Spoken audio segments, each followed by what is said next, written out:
generally the price follows what they're doing given, enough time.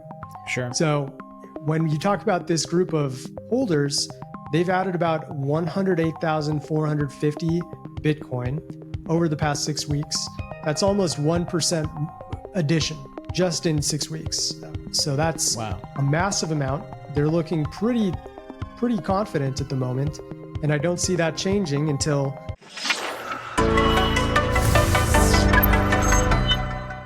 Hey folks, welcome into the Thinking Crypto podcast. I'm your host, Tony Edward, and joining me is Brian from Sentiment.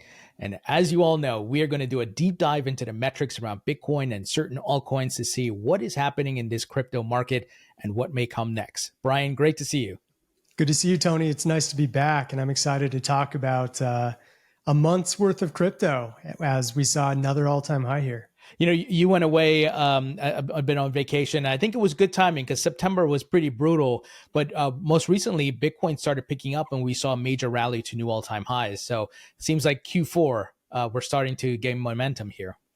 Yeah. And, everyone's obviously trying to figure out what the rest of the year is going to look like. We were talking before we started recording about how despite the all-time high, we didn't see that, euphoric over the top FOMO spike that we have in the past. And I think a lot of it is people just aren't quite sure what to make of the inching up, inching down, being in quite like this tight range that we've been in. But a lot is going to depend on the Fed rate cuts and some other factors related to what the whales are doing. So we'll jump into it. Yeah, absolutely. Maybe we can kick it off with Bitcoin sentiment, how people have been feeling and looking at Bitcoin, because to your point, there hasn't been much euphoria, even though we're hitting new highs. And then Bitcoin really just a couple $1,000s higher. It had the high it previously set. So maybe that's why, right? People are like, I don't know. There's a bit of disbelief here. I didn't see Bitcoin pump to 135K. I saw it just cross over the all-time high by a couple $1,000s. Exactly, right? There's a big difference between Bitcoin, hitting that 112K mark like it did back in January, right before Trump was elected. People went nuts there, right? Because they're like, oh, it's the Trump pump. This is just the beginning.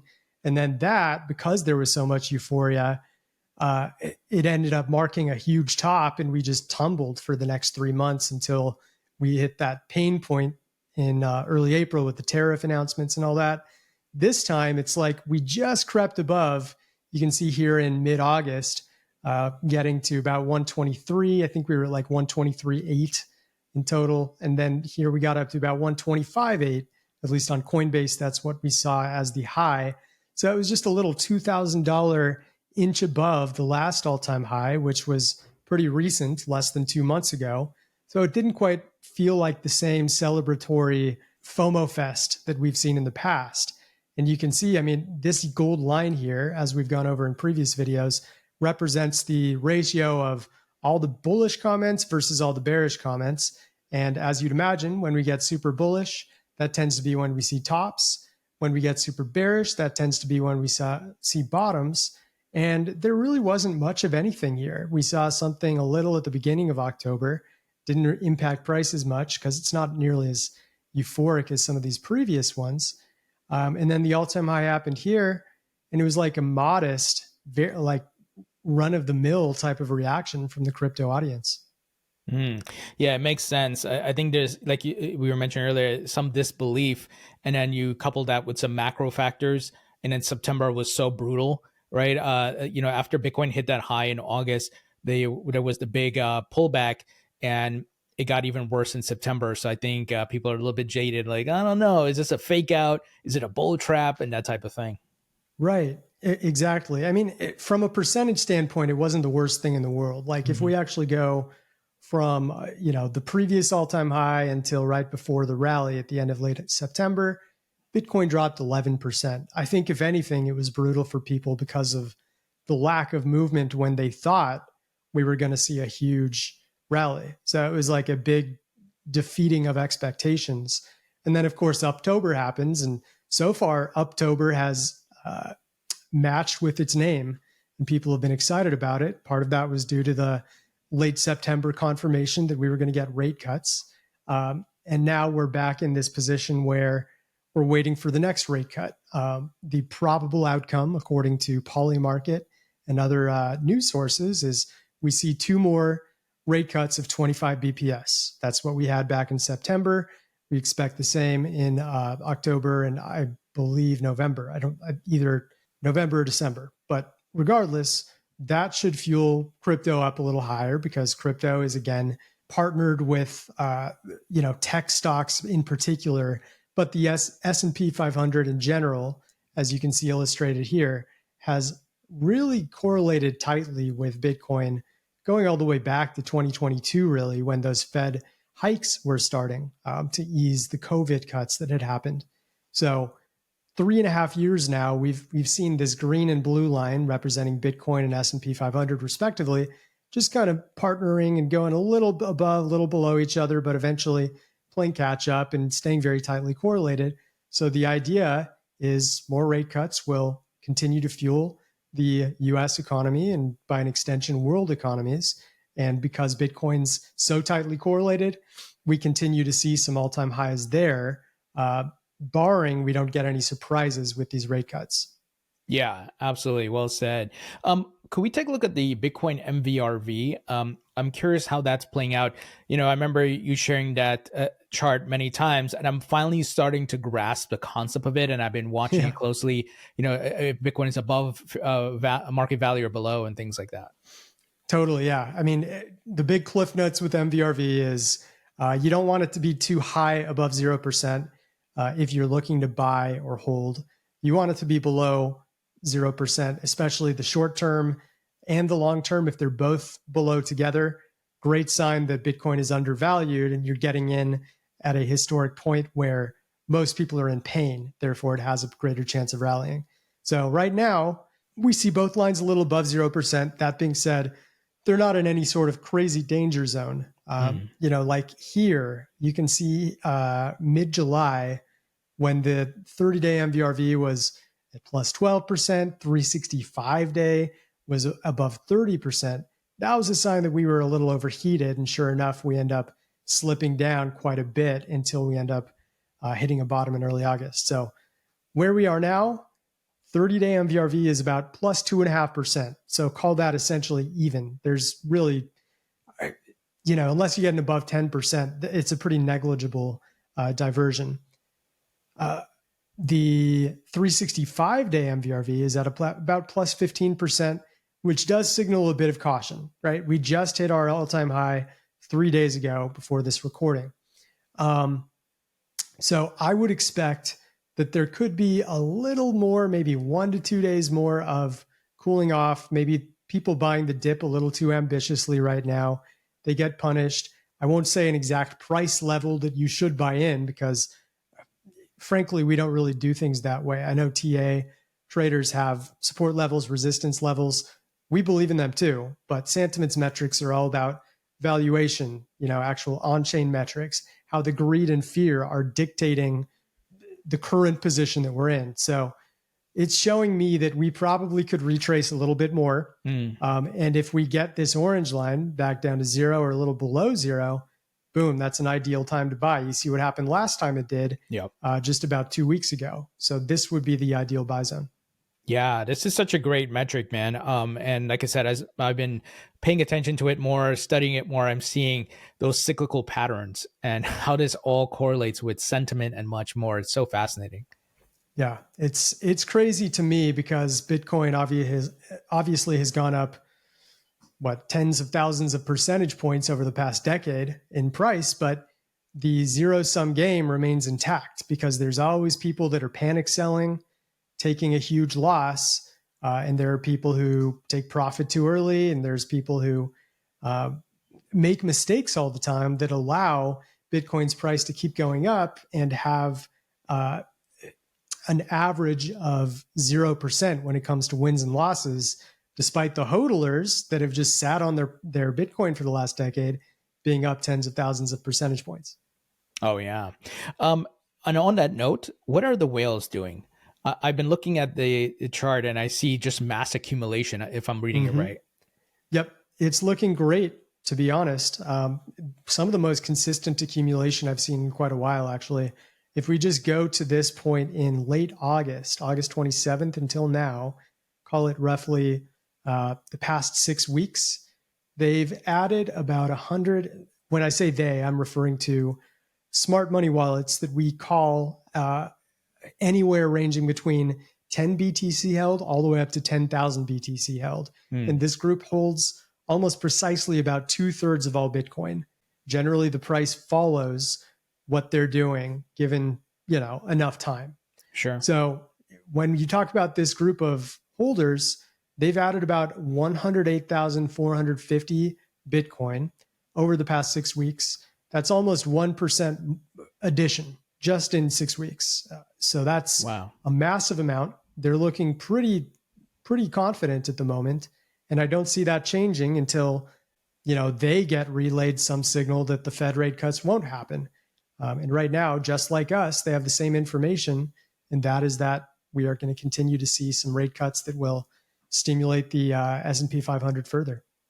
Yeah, man. You look at this and there's not as many ebbs and flows. It's just like a straight trend line up. Well, relatively straight. But yeah, to your point of over this past year, there's been some pretty big peaks and valleys. This is just like accumulate, which is interesting. Yeah. And we've had a lot of news, right, over the first 9 or so, 10 or so months of Trump's tenure. Tariffs caused a lot of uncertainty. It doesn't matter if you're a whale or not. You don't know what his tariffs truly mean. So people are, taking profit, accumulating on the dips, all sorts of stuff. War in the Middle East or potential war. The resolution that was just announced where Israel and Palestine are supposedly putting things on pause. We don't get into the politics of it, but we do get into the market reactions of this news and the reports. And both retail and institutional traders alike are pretty happy with the news that, the potential of a world war goes down a few ticks when you hear about Middle East resolutions. So all of this combined has led to a bit of a state of calmness where really the only major thing on the radar, I'm not saying there isn't other news, but the only major thing is really the Fed and making sure that rates get cut to ensure further growth. And it's fascinating, Brian, because we were looking at MVRV recently, just a minute ago, and if you look at the point of when these whales really started picking up their accumulation, it's when Bitcoin came down from that correction from its all-time high hit in August. So doing the opposite of the retail herd, right, who started getting panicking, bored, worried about government shutdown, worried about this and that. They're just accumulating, man, from that August, like end of August into September, when everybody is like, oh my God, it's over, the top is in, and much more. That's a great point. Yeah, even just this 12-day stretch after that August all-time high, they accumulated about 30,000 more Bitcoin after Bitcoin dropped about 11% here. So as the retail was panicking and dropping their coins, guess who was scooping them up? So, and then something happened here. I'm not sure about this. Maybe something in the news cycle in late August. I can't quite remember. But after that, and we've had this final little drop down and Bitcoin gets close to about 108K, they've just been on blast off mode ever since. Incredible. So on the other side of the token, what do the ETF inflows look like? Yeah, so we actually just reported on it yesterday, but we've had about 1, 2, 3, 4, 5, 6, 7, 8 straight days now of major inflows coming in. Like this latest day was actually the lowest amount of inflows, and that was about $440 million. This peak here on October 6th, it's actually going to be one day after what is showing on my mouse cursor here. But October 6th had over $1.16 billion that day alone in inflows, which was interesting because it was the top. This was the day of the all-time high here, and then we retraced. So it's an interesting thing when it comes to inflows. I still theorize in the long term, more inflows into Bitcoin ETFs is objectively a good thing. But when you see the massive spikes, like here and here, here, there's exceptions. But when I see the hugest inflows, I actually tend to see a lot of tops coming. It's kind of like the initial inflows, like here, help stimulate the rally, and then the highest day, like if you get over $1 billion all of a sudden in one day, that's when you see a sudden retrace. So it's a little bit of a tricky one in terms of price correlation. I think it's nowadays so many retailers are in ETFs in addition to the institutionals that it isn't just whales driving these inflows and outflows anymore. Yeah, that's true. And to your point of seeing this on the chart, could a local top be forming right here before a true breakout to, higher highs? That's a possibility. We'll have to wait and see how the data continues to play out. Yeah, and arguably maybe we already did see that all-time our local top, and now we're gonna kind of go into a bit of a bull and bear battle for a few days. Like I said, the MVRV getting below zero would be great, and then we might resume plenty of inflows coming in, and we get another one of these kinds of rallies. So I think that's what a lot of us are hoping for. Oh, for sure. And then even if, for example, like the ebbs and flows of the inflows, I know I said a lot of flows there. If you look at April, right, with the big spikes, the price kept going up. There was a pullback, then there was additional spikes, and we ran up to new highs. So it doesn't mean that, as you mentioned, just maybe a micro local top pullback, then we keep going. Like that can happen. Yeah, I agree. I think there are better leading indicators, right, than this. Like MVRV, I would rely on more, but I think this is more of like a almost like a utility measure, right? It's the amount of people who believe in the long term of Bitcoin, and the more money that's coming into it over the long run, the more crypto in general has a place to stay for the indefinite future. Oh, absolutely. All right, let's jump to some altcoins. Let's look at Ethereum and what you're seeing on that front. Yeah, let's start with Ethereum's MVRV like we just did for Bitcoin here. So Ethereum's actually looking a little better than Bitcoin in terms of its short-term MVRV. Obviously, it's stayed in that range in the kind of 4,500 to 4,800 range. I think it got up to 4,831 or so back in August and hasn't quite been able to reach a higher high since. So you can see over here on the far right, the 30-day MVRV in orange is about negative 2.5%. The long-term MVRV, representing the average returns of traders that have been active in the past year, is still pretty high at plus 26%. So this is a bit of a Jekyll and Hyde metric where you can probably justify adding onto your position for a short-term swing trade, but you still want to be a little cautious if you're planning on, expecting a 3 to 5x in Ethereum over the next year, while so many people have already profited and gotten that 3x in something like the past 6 months or so. Interesting. And then, what is the sentiment around Ethereum? Are people feeling bearish? Are they frustrated about it?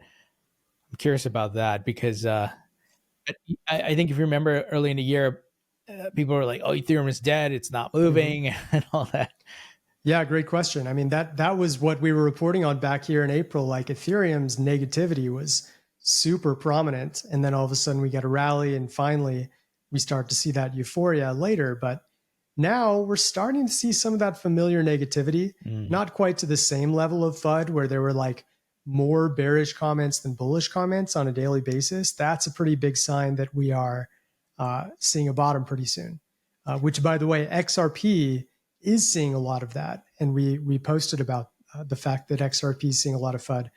But at least Ethereum's mood is starting to look a little more gloomy again, which is a good sign. Yeah. Retailers are probably a little impatient moving on to the next greatest thing because they think that the rally's over.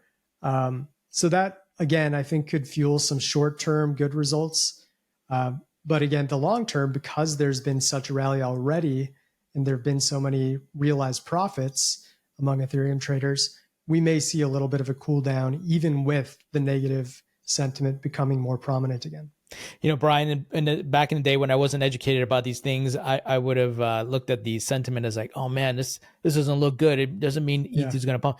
But now I use it as a contrarian indicator. of I want course. it to be fear. I want it to be people that get discouraged and depressed because we've seen it time and time again. You have the reverse happening.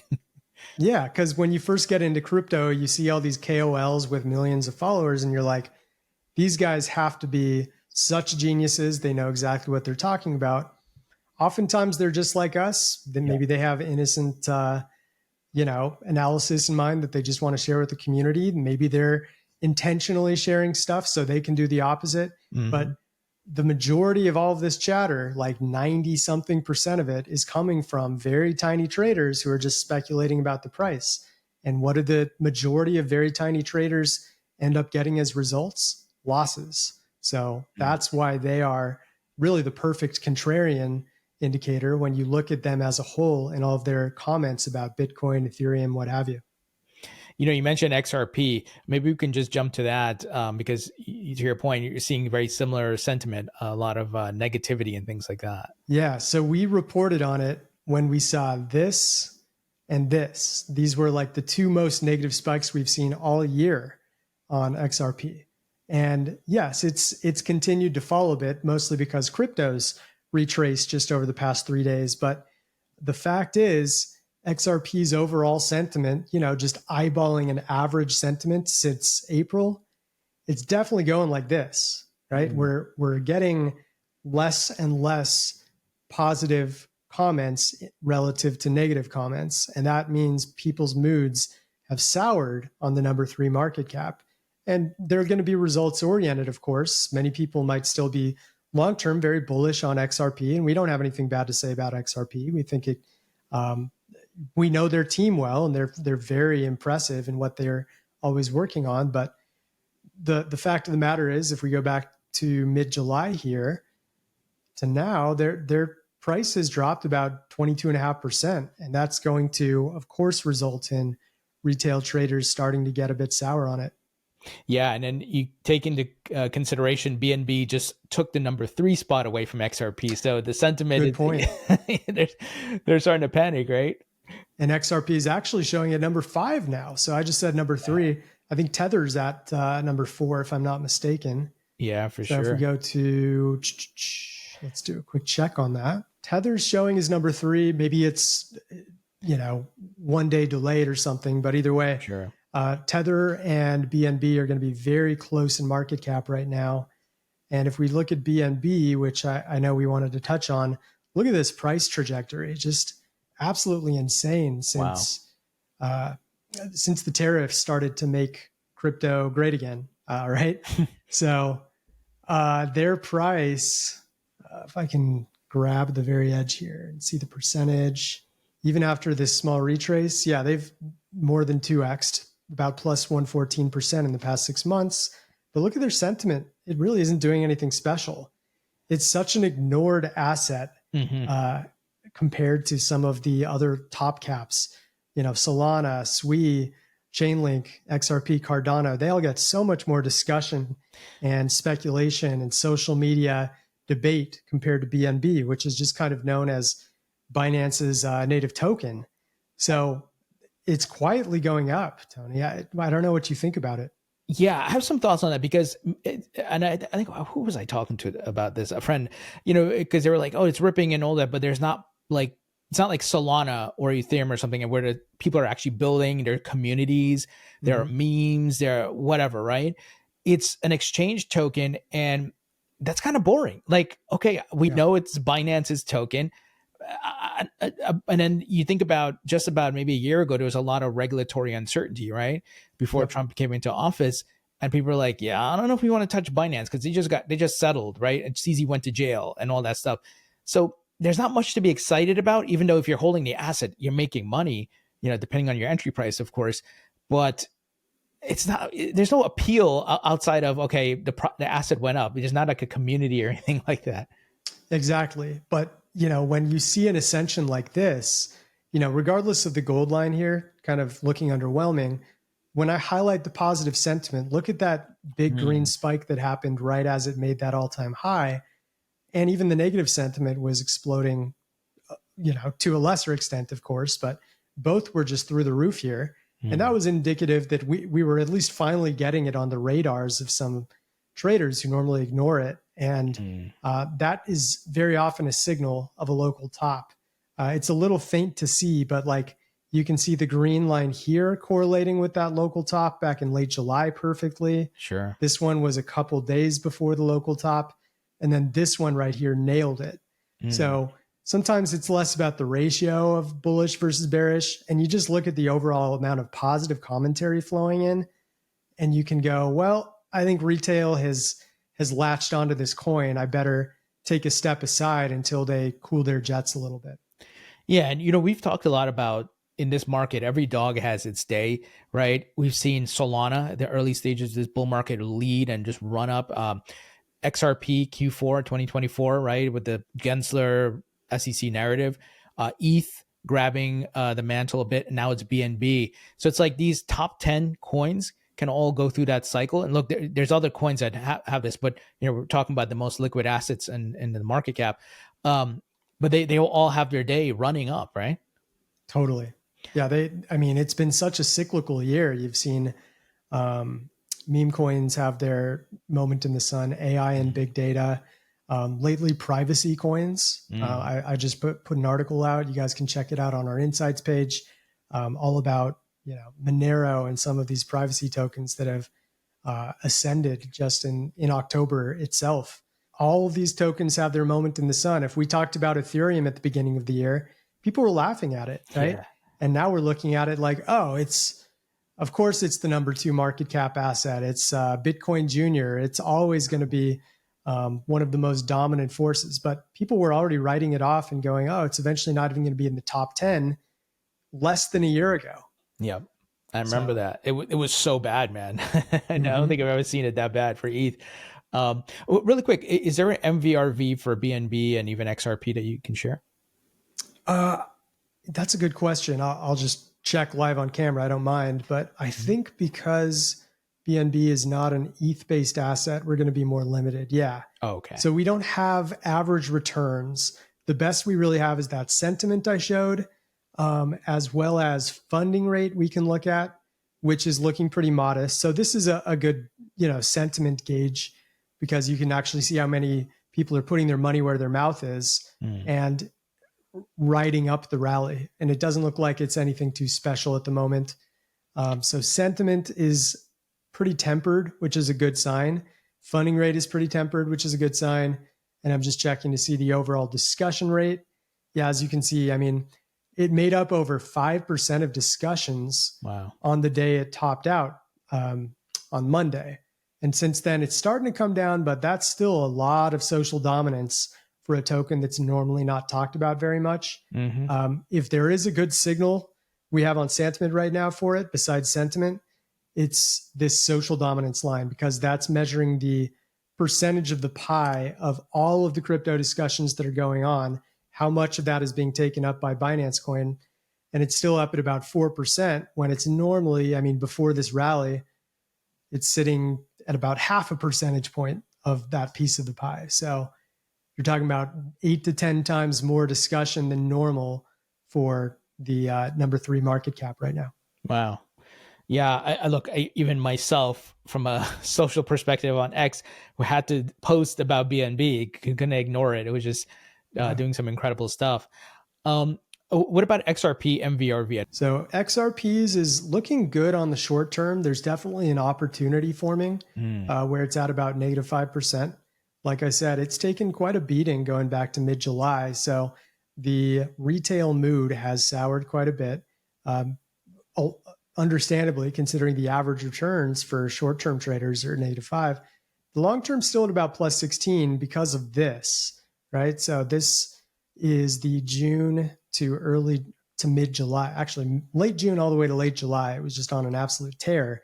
So we're still seeing the profits slowly regress to the mean here over the past couple months, but +16% isn't too scary anymore. I certainly see some justification to call this a buy zone. Like I said, ultimately you want to have something, if I zoom out, I think there was a moment way back here. Yeah. So if you look all the way back in October of 2024, about a year ago, you see how they were both well below zero together.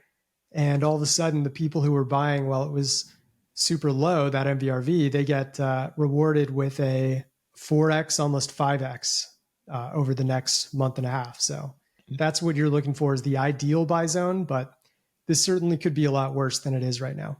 Yeah. And then, that move you highlighted in June, I think that's the one that took us a little bit past the all-time high. So it was super overheated. So it makes sense what's happening now. Yeah, I see it way up at 364. Might have gone a few cents higher than that. XRP experts would know better than me, but the math says we're in an okay spot. Probably better for XRP than we are for Bitcoin and Ethereum, just purely based on the mathematical returns of your peer traders that are out there. Mm-hmm. Yeah. How about Solana? I know we don't have MVRV on that, but sentiment and things along those lines. Let's see how the mood has been for Solana. That's a good question. Yeah, so it's kind of lukewarm. Maybe, I mean, I'll take off this part over here because there were a lot of bots going on we've talked about on previous calls. Mm-hmm. So let's just look at the last 2-ish months or so. And it is creeping up a little on average, this gold line here. I don't see anything too special indicating that people are overly euphoric or overly bearish in any way. It's just kind of day to day. Sometimes people are excited about it. Sometimes they get a little bit sour. You can see this one was probably related to this mini drop of about 6%. But, even just this one day rally here, you get the sentiment coming back up high. But Solana is looking kind of just under the radar with day to day sentiment fluctuating up and down. Yeah. And, as we talked about before, all these coins have their day in the sun. And I think sometimes people don't realize the rotational liquidity, what the market makers, the whales are doing. And they see maybe their coin is not moving. Let's say they're Solana holding it. Oh my God, BNB is pumping. That means Solana is dead. It's like, no, it's just rotation. You just got to be patient and you got to monitor. It's all rotation. Yeah. And you got to monitor the sentiment and like things like MVRV to see where you're at. And then you can get an approximation of what's going to come next. Yeah, exactly. It's so much of it is just getting in on the ground floor when nobody's paying attention to it, like Ethereum in the beginning of the year. But you do see that, on our social trends page, BNB is number one, understandably. Solana is still at number two, which is fascinating to me because the sentiment is kind of just, fluctuating up and down. But it says there's some active moderation controversies on the Solana subreddit, frequent mentions in crypto trading, project launches related to the Solana blockchain, and significant developments such as the launch of the world's first Solana ETF with staking by Fonte Capital. So I think ETF hype is going to continue to have Solana live and die on it until it's confirmed. Very interesting. Good stuff, Brian. Now that you're back and, we're in the midst of Q4 a bit here, maybe we're going to see our next few episodes or 4 episodes or so are going to be very interesting if this rally continues and we go into the parabolic phase. That would be very interesting. I mean, one thing's for sure. I don't think the final stretch of this year is going to be boring. Right now, if all things align and we don't get any major shakeups, I think it's going to be a good end of the year. And I'm excited to see how it plays out with you every couple of weeks here. Absolutely. Good stuff, Brian. Thank you so much. Thank you, Tony. Talk to you soon.